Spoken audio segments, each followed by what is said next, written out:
का प्रदेश भर में धरना। अभी चली अंगड़ाई है, आगे और लड़ाई है। अभी चली अंगड़ाई है, आगे और लड़ाई है। राजस्थान परिवहन निगम संयुक्त कर्मचारी फेडरेशन के बैनर तले प्रदर्शन। कौन बनाता हिंदुस्तान? भारत का मजदूर किसान। कौन बनाता हिंदुस्तान? भारत का मजदूर किसान। बड़े घाटे से जूझ रही है राजस्थान रोडवेज।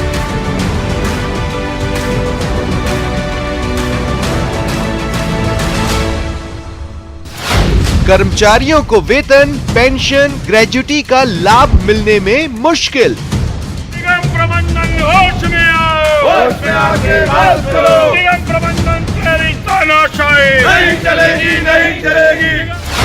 सेवानिवृत्त कर्मचारियों का रोडवेज पर करीब 408 करोड़ बकाया। वेतन आयोग लागू करो, लागू करो, लागू करो। सेवानिवृत्त कर्मचारियों के परिणाम का भुगतान करो, करो। रोडवेज को हो रहा है 1.5 करोड़ रुपए रोजाना का घाटा।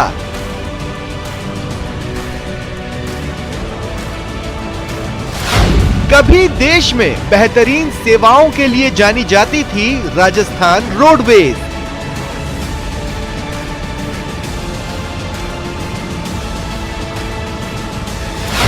रोडवेज की आर्थिक स्थिति सुधारने की कोशिशें नाकाम। रोडवेज की आर्थिक स्थिति में सुधार के लिए बजट में विशेष पैकेज देने की मांग। बेराह रोडवेज, बेहाल कर्मचारी।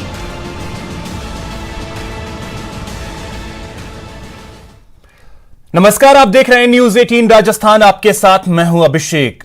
राजस्थान रोडवेज की आर्थिक स्थिति सुधारने के तमाम दावे नाकाम साबित हो रहे हैं। रोडवेज अपने कर्मचारियों को वक्त पर वेतन देने में भी परेशानी से जूझ रहा है। आज रोडवेज कर्मचारी जयपुर में धरना प्रदर्शन कर रहे हैं। कभी देश में राजस्थान रोडवेज बेहतर गिनी जाती थी, लेकिन आज ऐसे हालात हैं कि कर्मचारी धरना प्रदर्शन कर रहे हैं। आखिर कैसे सुधरेंगे हालात, करेंगे दोपहर की दो टूक में बहस। जिंदाबाद, जिंदाबाद, जिंदाबाद। अभी चली अंगड़ाई है, आगे और लड़ाई है। कौन बनाता हिंदुस्तान? भारत का मजदूर किसान।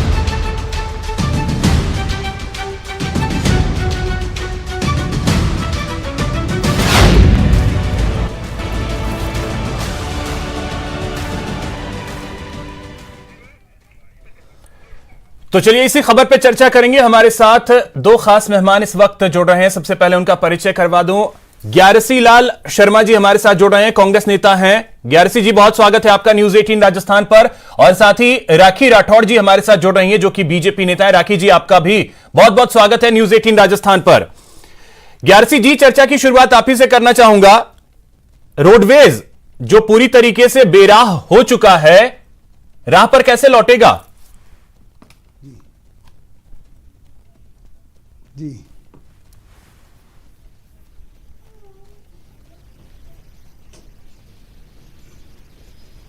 हेलो जी जी, आवाज मिल रही है ग्यारसी जी? हाँ जी, हाँ। ग्यारसी जी, आपसे सबसे पहले मैं सवाल लेना चाहूंगा। उससे पहले महेश चतुर्वेदी जी हमारे साथ जुड़ गए हैं, महामंत्री हैं संयुक्त कर्मचारी फेडरेशन के, वो हमारे साथ जुड़े हैं। बहुत स्वागत है महेश जी आपका। अब ग्यारसी जी, मेरा सवाल आपसे यह है कि जो रोडवेज बेराह हो चुका है, राह पर कैसे लौटेगा? जब सब सरकार की अगर मंशाएं अगर अच्छी हो तो सरकारी डिपार्टमेंट तो सरकार की इच्छाओं पे चलते हैं। सरकार की पूर्ववर्ती सरकार ने राजस्थान रोडवेज को प्राइवेट निजी वाहनों को लगा करके, लोक परिवहन चला करके बस स्टैंडों से उनको लागू करने की योजना उन्होंने लागू करी। उसके बाद में दयनीय स्थिति बढ़ती गई राजस्थान रोडवेज की। बस स्टैंडों के आसपास से प्राइवेट निजी वाहनें चल रही है, जिनको पूर्ववर्ती सरकार ने नहीं हटाया। और अब सरकार की भी नीतियां में थोड़ी कमी है कि वो उनको हटा नहीं पा रहे हैं। ये क्यों नहीं हटा पा रहे? मीडिया और कोर्ट के आदेशों के बावजूद भी सरकार की इच्छाएं नहीं है तो नहीं हटा पाते हैं। मतलब आपकी सरकार की इच्छा नहीं है योजना ला करके और रोडवेज को घाटे में देने के लिए काम किया? यानी आपकी सरकार की इच्छा नहीं है? सरकार की मंत्री जी की तो इच्छा काफी है और अपने फिर और काफ़ी योजनाएं उन्होंने लाए, नई रोडवेज को बसें भी दी है उन्होंने कर्मचारियों लेने, और बजट भी देने के लिए हमेशा नहीं कर्मचारियों को इस तो कोविड के ग्यारसी अंदर जी, भी किस सरकार महीने की पहली इच्छा तारीख नहीं को है? तनख्वाहें आप मिली किस है। सरकार की बात कर रहे हैं? किस सरकार की इच्छा नहीं है? 2 साल से तो आपकी सरकार है। पूर्ववर्ती सरकार ने सर इसको बिल्कुल धकेल दिया सर। पूर्ववर्ती सरकार ने इसको ऐसे गर्त में धकेल दिया, इसको उबारने के लिए ये सरकार तो प्रयास करते हैं। यानी और सारा संसाधन दोष की जो है वो कमी पूर्ववर्ती रोडवेज के सरकार अंदर की जो है। पूरी नहीं कर पा रहे हैं। यानी सारा दोष जो है वो पूर्ववर्ती सर। सरकार की है, वर्तमान सरकार की कोई जिम्मेदारी नहीं। जी सर, वर्तमान सरकार की जिम्मेदारी ये कर रहे हैं, नई बसें दी हैं, नई बसें देने के लिए और है। अभी पिछली 28 तारीख को इन्होंने मीटिंग करके 500 करोड़ रुपए का लोन जारी करने के आदेश किए हैं, और नई 500-600 बसें और नई खरीदने हैं, यूरो 6 नंबर की खरीद रहे हैं। सरकार की मंशाएं तो है, इलेक्ट्रिक बसें आ रही है। हालात इससे जो सुधरेंगे, घाटा है, काफी सुधरेंगे। जो साल दर साल रोज के संसाधन होंगे तो इनकम बढ़ेगी। जो साल दर साल घाटा बढ़ता जा रहा है, ये जो प्रयास किए गए हैं इससे सब सही हो जाएगा। जी बिल्कुल बिल्कुल, प्रयास करने से बिल्कुल सही होगा, घाटा घटेगा बिल्कुल। राखी जी, सीधा आरोप यह कि पूर्ववर्ती सरकार की वजह से आज रोडवेज की स्थिति यह है कि जो 90 के दशक में रोडवेज सबसे बेहतर रोडवेज पूरे देश में मानी जाती थी, आज उसकी स्थिति इतनी बदतर है जिसके बारे में शायद खुद जो रोडवेज के कर्मचारी नहीं सोच सकते, कोई नहीं सोच सकता, पूर्ववर्ती सरकार की वजह से। जी राजस्थान रोड, ठीक है, इसका जवाब मैं राखी जी से ले रहा हूं। राखी जी, राष्ट्रीयकृत मार्ग थे जिन पे एकाधिकार रोडवेज का था। ठीक, ग्यारसी जी मैं आपके पास फिर आ रहा हूं। इस वक्त राखी जी से इसका जवाब मैं ले लेता हूं। राजस्थान रोडवेज का था, उनको अराष्ट्रीयकृत कर दिया गया। ग्यारसी जी 1 मिनट, इसका जवाब मैं राखी जी से ले रहा हूं। पूर्ववर्ती सरकार ने ऐसा क्या कर दिया कि आज गर्त में जा चुका है रोडवेज? राखी जी,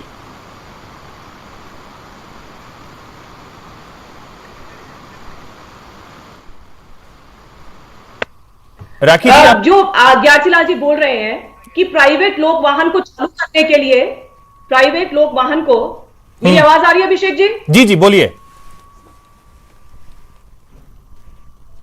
देखिए, प्राइवेट लोग वाहन को चालू करने के लिए जैसा पूर्ववर्ती सरकार के लिए ग्यारसीलाल जी बोल रहे हैं, मैं आपको बताना चाहती हूं कि वो जो नियम था वो लागू नहीं हो पाया था। एक्चुअली ग्यारसीलाल जी को ये अंदाजा ही नहीं कि किस वजह से रोडवेज जो है वो घाटे के अंदर है। दूसरी बात मैं कहना चाहती हूं कि आपके ही मंत्री, अभी करंट मंत्री और उस समय जो प्रदेश अध्यक्ष थे, जब चुनाव आचार संहिता लगी उससे पहले हमारे पास में महेश जी भी बैठे हैं, इस बात को ये भी वेरीफाई करेंगे कि ये लोग आकर बोल के गए थे कि जब हमारी सरकार आएगी सबसे पहले कर्मचारियों के जो भी वेतन भत्ते पेंडिंग है उसको हम पूरा करेंगे। लेकिन अफसोस इस बात का है कि 2 साल बाद भी आप सिर्फ और सिर्फ पुरानी सरकारों की ही बातें करते आते हैं। और पुरानी सरकार ने क्या किया उसके बारे में भी मैं आपको बताती हूं कि जब 50 करोड़ के लगभग हर महीने के अंदर नुकसान हो रहा था, तो 45 करोड़ यूडी खान साहब जब परिवहन मंत्री थे तब 45 करोड़ जो है सरकार की तरफ से अंशदान कुछ समय के लिए दिया गया, एक प्रयास किया गया जिससे कि जो लॉसेस हो रहे हैं। नहीं तो राखी जी, पूर्ववर्ती सरकार पे दोष कौन नहीं लगाता है? मैं पूछना चाहती हूँ ग्यारसीलाल जी से कि आपने पूर्ववर्ती सरकार पे दोष कौन नहीं लगाता है? नहीं, मैं साथ में आपको प्रयास भी बता रही हूँ अभिषेक जी, ग्यारसीलाल जी ने जो बोला और मैंने बोला उसमें फर्क है। फर्क ये है कि मैंने आपको प्रयास भी बताए हैं कि पूर्ववर्ती सरकार ने क्या क्या किया। मैंने बताया आपको कि महीने में 50 करोड़ रुपए का टारगेट था जो कि लॉसेस थे, 45 करोड़ का एग्रीमेंट हुआ था। महेश जी जानेंगे इस बात को, वेरीफाई करेंगे कि यूडी खान साहब के सामने ये बात हुई थी। एक प्रयास पूर्ववर्ती सरकार का था। लेकिन मैं ग्यारसीलाल जी से पूछना चाहती हूं कि आपने क्या प्रयास किए? 2 साल आप सिर्फ पूर्ववर्ती सरकार या फिर सेंट्रल गवर्नमेंट, आपके पास में इसके अलावा कोई कहने के लिए बात ही नहीं है। आपके प्रयास बता दीजिए। और कारण मैं बताती हूं ना आपको किस वजह से लॉसेस में है। लॉसेस में इसलिए है क्योंकि खटारा बसें चला रहे हैं, उसमें आपका फ्यूल ज्यादा लगता है, उसका मेंटेनेंस का प्रॉब्लम रहता है। तो नई बसें तो खरीदी गई है ना, 900 नई बसें तो लाई गई हैं, सरकार ने डिक्लेयर ले गई है। लेकिन आपको मालूम है अभिषेक जी, ये जो लोन लिया गया है ये क्या है? पिछले लोन का जो किस्त चुकानी है उसके लिए लोन लिया गया है। कर्मचारियों को अब कब रिलीफ मिलेगी? मैं तो बात ये करना चाहती हूं, आज जब बजट सामने है, बजट में घोषणाएं तो हर बार की जाती हैं, लेकिन कितनी पूर्ति हो गई इस बारे में जानकारी बताएं ग्यारसीलाल जी आप। ये तो पूर्ववर्ती सरकार ने भी कई घोषणाएं की। राजस्थान रोडवेज को 5 साल के अंदर एक भी बस नई नहीं दी गई आपके द्वारा, और नई कर्मचारियों की भर्ती की गई। और आपने लोक परिवहन एक ऐसी योजना ला करके जनहित के विरोध के अंदर जो आप राष्ट्रीयकृत मार्गों को अराष्ट्रीयकृत, देखिए रोडवेज की सबसे बड़ी समस्या यही है कि सरकार और पूर्ववर्ती सरकार, इन पे आरोप प्रत्यारोप, और इसमें सबसे ज्यादा नुकसान जो है वो रोडवेज और उसके कर्मचारियों को भुगतना पड़ रहा है। महेश जी, मैं आपके पास आ रहा हूं। अब समस्या का समाधान कैसे होगा? समाधान करने की तरफ बहुत मुश्किल से कहें तो देखा जा रहा है। एग्जैक्ट जो समस्या है कि नुकसान बहुत ज्यादा है, घाटा बहुत ज्यादा है रोडवेज का, कर्मचारियों को समय पर वेतन नहीं मिल पा रहे हैं, इस ओर कितना ध्यान आपको लग रहा है कि है अभी सरकार का? सरकार का ध्यान इसकी ओर बिल्कुल नहीं है। सरकार, सबसे पहले तो मैं धन्यवाद देना चाहूंगा न्यूज 18 को कि आपने यहाँ पे बुलाया मेरे को, और मैं रोडवेज के विषय में कोई बात रख सकूंगा, सरकारों के बारे में भी कहूंगा, चाहे सरकार कोई सी भी हो। रोडवेज की तरफ किसी भी सरकार का ध्यान नहीं है। अभी की बात बताऊं तो जिस टाइम पे सरकार, हमने आंदोलन कर रखा था 7वें वेतनमान के लिए, और हम जो है आमरण अनशन में थे, भूख हड़ताल हमने कर रखी थी सिंधी कैंप पे। हमारे भाई जो बैठे हुए हैं, इन्होंने भी अपना ज्वाइंट फंड का एक टेंट लगा रखा था वहां पर, और एक ही मांगे थी सबकी कि 7वां वेतनमान सभी को दिया गया है, रोडवेज में लागू किया जाए। सरकार अपनी अड़दर्मिता पे थी, सरकार ने नहीं सुनी, हम आंदोलन थे। तो उसी समय पे जो दिलाजत किस थे, प्रताप जी, गाजियाबाद जी, और अभी जो है हमारे परिवहन के माननीय मंत्री जी महोदय हैं और प्रदेश अध्यक्ष जी, दोनों वहां पर आए थे, और हमारे मंच पे भी और उनके मंच पे भी आके उन्होंने एक बात सीधी सटीक कही थी सभी कर्मचारियों से कि आपके बाजी भखें, इस सरकार को वो हक आपके मानने चाहिए, बातें माननी चाहिए, लेकिन अगर हम सत्ता में आएंगे तो सबसे पहले आपके इन बाजी भकों का ध्यान रखेंगे और आपकी बाजी मांगे जो उनको पूरा करेंगे। लेकिन आज 2 वर्ष बाद भी न तो हमारी किसी मांग पर ध्यान दिया जा रहा है। बसें दी हैं वो बिल्कुल सही है, लेकिन बसें देने के बाद में भी रोडवेज के हित में अगर सरकार काम करना चाहती है तो केवल मुख्यमंत्री महोदय के एक आदेश से रोडवेज फायदे में आ सकती है। कोर्ट का आदेश है, हाई कोर्ट जोधपुर का, कि नो पार्किंग जोन 2 से 5 किलोमीटर, बस अड्डे जितने भी हैं राजस्थान प्रदेश के, उन बस अड्डों से 2 से 5 किलोमीटर नो पार्किंग जोन घोषित किया गया है। केवल उसकी पालना जो है वो सरकार करा दे। हाई कोर्ट के आदेशों की पालना कराना जो है वो सरकार की जिम्मेदारी है, और अगर सरकार उसके आदेश की पालना करा देती है तो हमारा निगम बिना किसी मदद के फायदे में आने की उम्मीद रखते हैं, क्योंकि आज भी जनता का विश्वास हमारे साथ है। केवल जनता और कर्मचारी दोनों की ही वजह से ये रोडवेज बची हुई है, वरना सरकारों की मंशा वास्तव में रोडवेज चलाने के नहीं है। और उसका सबसे बड़ा मुख्य कारण यह है कि बड़े बड़े लोगों की गाड़ियां अवैध रूप से संचालित होती हैं। मैं स्पष्ट कहना चाहूँगा, सरकार की बात नहीं करता हूँ, कोई भी हो, सब लोग उसमें लिप्त हैं। हमारा विकल्प जो है वो वहाँ पे खुल चुका है। मंत्री महोदय ने कुछ दिन पूर्व कहा था कि 30,000 गाड़ियां प्राइवेट हैं, मुझे इनकी भी सुननी पड़ेगी। मैं मानता हूं, ठीक है महेश जी, समस्याएं जो है, और इस बजट सत्र में समस्याएं जो हैं अगर समाधान की तरफ कदम बढ़ाया जाए वो ठीक तो है। आप देखें, एक मिनट एक बात कहना चाहूंगा जी, एक बात और कहना चाहूंगा मेरी, उसके बाद में आप बताइए। मैं यही कहूंगा कि सरकार, अभी बजट सत्र 10 फरवरी से शुरुआत होने जा रही है, कम से कम 1,000 करोड़ का बजट सरकार रोडवेज के लिए करे। सरकार और विभागों के लिए क्यों नहीं सोचती है? विद्युत में हमसे ज्यादा घाटा है, उसको 1 तारीख को तनख्वाह मिलती है, 1 तारीख को पेंशन मिलती है। 4.5 साल से हमारे सेवानिवृत्त कर्मचारियों का जो परिणाम है उनका भुगतान नहीं हुआ। सरकार ने, कांग्रेस सरकार के आने के बाद केवल 2 माह का भुगतान हुआ है 2 साल में, जून 16 का और जुलाई 16 का। सारे सेवानिवृत्त कर्मचारी, उनकी क्या स्थिति है? तनख्वाह मिलती नहीं है। अब यही चीज होता है। एक चीज ग्यारसी जी, जवाब तो आप महेश जी का दें, साथ ही एक और चीज कहते हैं कि अगर आपकी इच्छा शक्ति हो ना, बार बार कहा आपकी भी तरफ से जाता है, आपकी पार्टी की तरफ से भी, कि अगर नियत और नीति और इच्छा शक्ति हो ना तो गर्त से भी निकाल करके बेहतर किया जा सकता है। बिल्कुल। अब महेश जी ने जिस तरीके से बातें कही हैं, कहीं ना कहीं सवाल तो उठेंगे सर। जी सर, बिल्कुल उठेंगे। इच्छा शक्ति पे बिल्कुल उठेंगे। सरकार की मंशा होनी, बिल्कुल इच्छा शक्ति से ही काम होता है। और जो निजीकरण के दौर पे जो सरकारें आज सरकारी उपक्रमों का जो निजीकरण के दौर पे चल रहे हैं, वो एक तरह से जनहित के लिए नहीं है। ये रोडवेज डिपार्टमेंट जनहित के लिए है। सरकार बड़ी बड़ी घोषणाएं करती है। आज पुलिस वालों को 300 रुपये में महीने पर फ्री कर दिया, विकलांग फ्री है, 17 तरह की इन्होंने घोषणाएं करती है। तो डिपार्टमेंट नहीं रहेगा तो ये घोषणाएं कहाँ करेंगे फिर?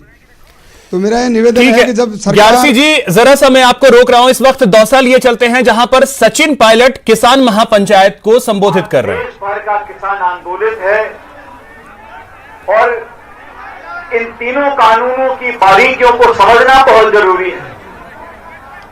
काले कानूनों का विरोध करना एक बात है, लेकिन इन कानूनों से जो दूरगामी नुकसान हमारी आने वाली पीढ़ियों को होने जाने वाला है, उसके बारे में आपको मैं 2 शब्द कहना चाहता हूं।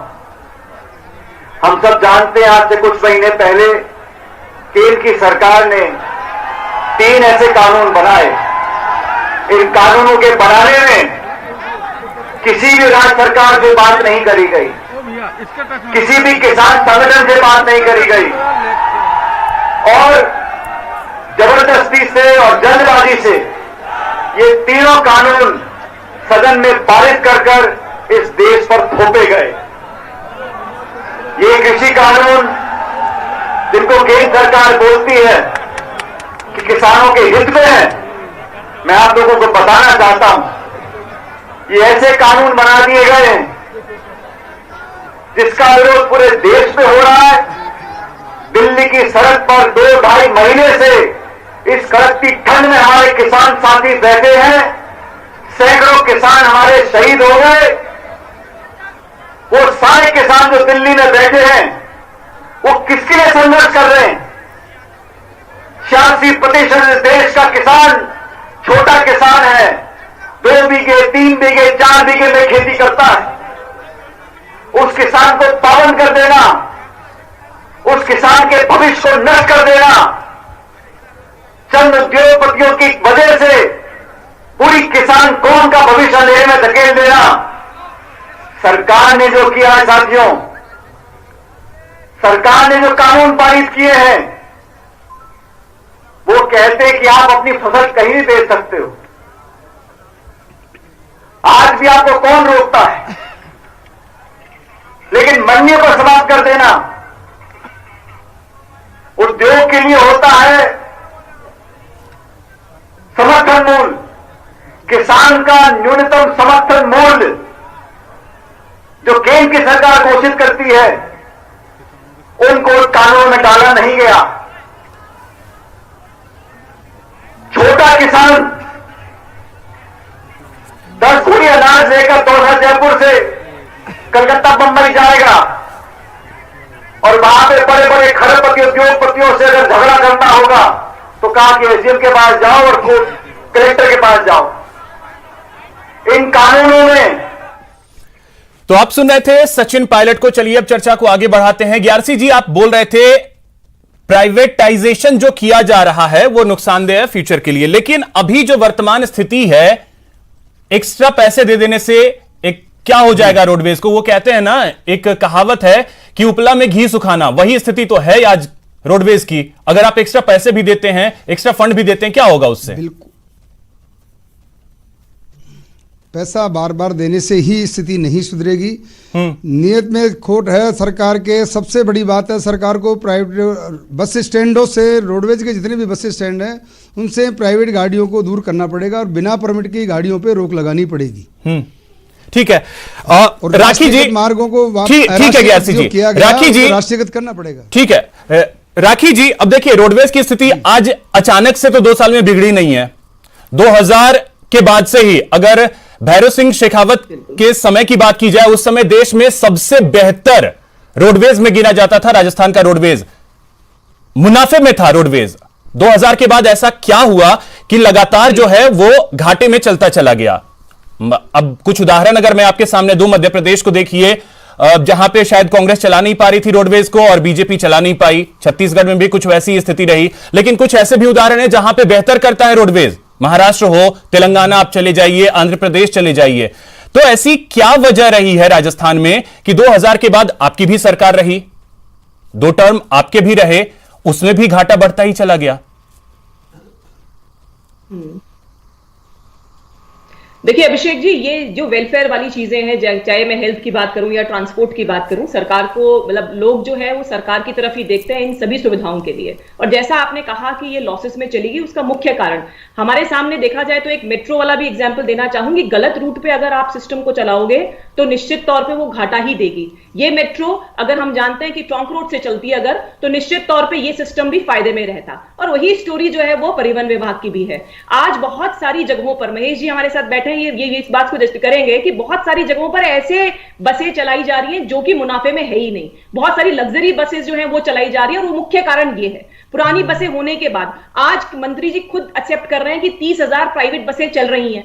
जब इस तरह की प्राइवेट बसें चलेंगी और नो पार्किंग जोन की बात जो महेश जी ने उठाई, अगर वो एग्जिस्ट करेगा और प्रशासन उसको कंट्रोल नहीं करेगा तो निश्चित तौर पे लॉसेस तो होंगे ही होंगे। लेकिन सरकार का ये दायित्व है कि वो अपना प्रयास। राखी जी, तो ये तो समस्या क्या है ये तो सबको पता है, लेकिन समाधान के लिए प्रयास फिर क्यों नहीं होते हैं? समस्या क्या है ये भी पता है, फिर भी समाधान के लिए प्रयास क्यों नहीं होते हैं? देखिए, नहीं, समाधान के लिए प्रयास पिछली बार भी किए गए, जैसा कि आप अभी ग्यारसीलाल जी प्राइवेट बसों के लिए बोल रहे थे, इंप्लीमेंटेशन के लिए कहा गया, लेकिन उसको इंप्लीमेंट नहीं किया गया पिछली सरकार के टेन्योर के अंदर।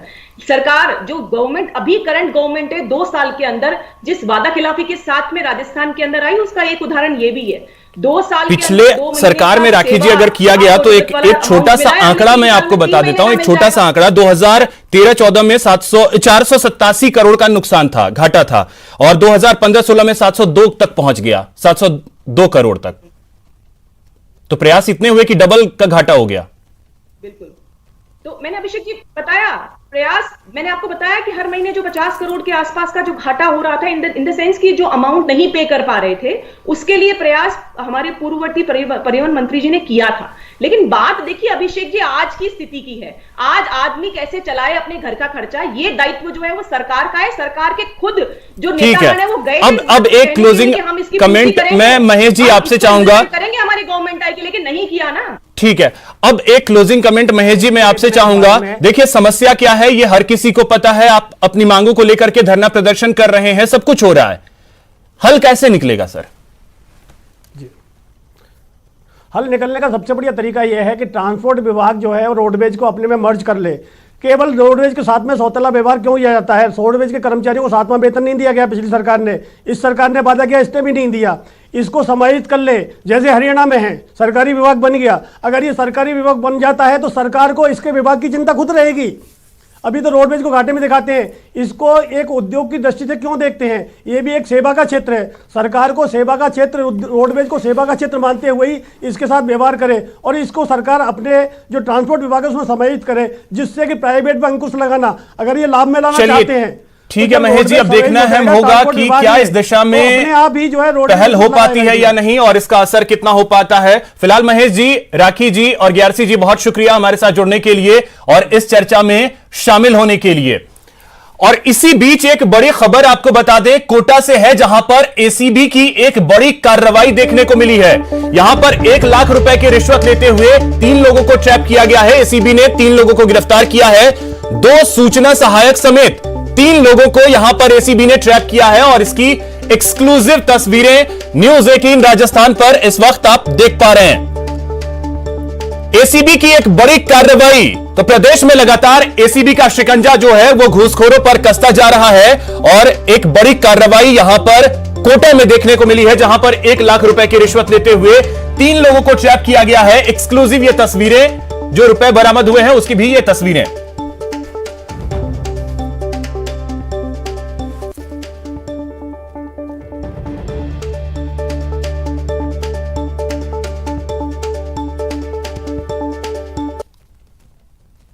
रुपए 5 लाख रुपए प्राप्त करना और 3 लाख रुपए एसीएम को देना बताया। तो इन दोनों के सत्यापन के पश्चात इसको पकड़ा गया है, दलाल को पकड़ा गया, और साथ में एकांत जो सूचना सहायक है, इन दोनों को पकड़ा गया। 1 लाख की रिश्वत राशि इनसे बरामद कर ली गई है।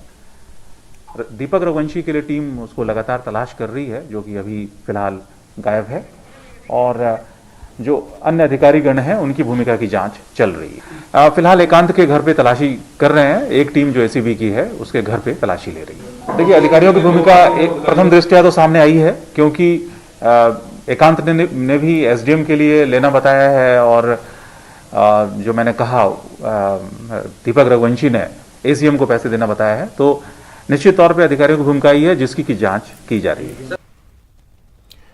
तो इसी खबर पे अधिक जानकारी के साथ हमारे सहयोगी शाकिर अली कोटा से जुड़ गए हैं। शाकिर, क्या जानकारी है, कैसे ये सफलता मिली एसीबी को? जी देखिए, ये अपना आप में बड़ी कार्रवाई है। जो परिवादी है हेमराज, उसने जो है शिकायत दर्ज करवाई थी कि उनका जो जमीन का मुआवजे का मामला है, क्योंकि जमीन जो है हाईवे, नेशनल जो हाईवे है उसके लिए जो है अधिकृत की गई है। उस हाईवे की जमीन को लेकर के पारिवारिक जो दूसरा पक्ष है उसका मुआवजा जो है उनको मुआवजा ना देकर दूसरे पक्ष को मुआवजा देने की बात कही गई थी। इसको लेकर के जो है उन्होंने यहाँ पर शिकायत दर्ज कराई कि जो बाबू हैं एसडीएम के, उन्होंने 4 लाख रुपए की जो है रिश्वत की मांग की है। तो इसको बड़ी कार्रवाई करते हुए जो कोटा एसीबी की टीम है उन्होंने 2 सूचना सहायक जो है एकांत और दीपक रघुवंशी, इन दोनों को जो है आरोपी बनाया है। एकांत को और एक दलाल जो है उसको एसीबी ने रंगे हाथों ट्रैप कर लिया है और जो दूसरा सूचना सहायक है एसडीएम का दीपक राजवंशी, उसकी तलाश एसीबी की टीम कर रही है। इस पूरे मामले में बड़ी बात यह है कि जो दोनों अधिकारी हैं एसडीएम दीपक मित्तल और जो दूसरे एसीएम है बालकृष्ण तिवारी, इन दोनों अधिकारियों की भूमिका भी एसीबी को संदिग्ध नजर आ रही है। हालांकि अभी उनके खिलाफ एसीबी ने कोई एक्शन नहीं लिया है, लेकिन चलिए तो अभी कार्रवाई जारी है। बहुत शुक्रिया शाकिर आपका तमाम जानकारी के लिए। फिलहाल इतना ही, नमस्कार।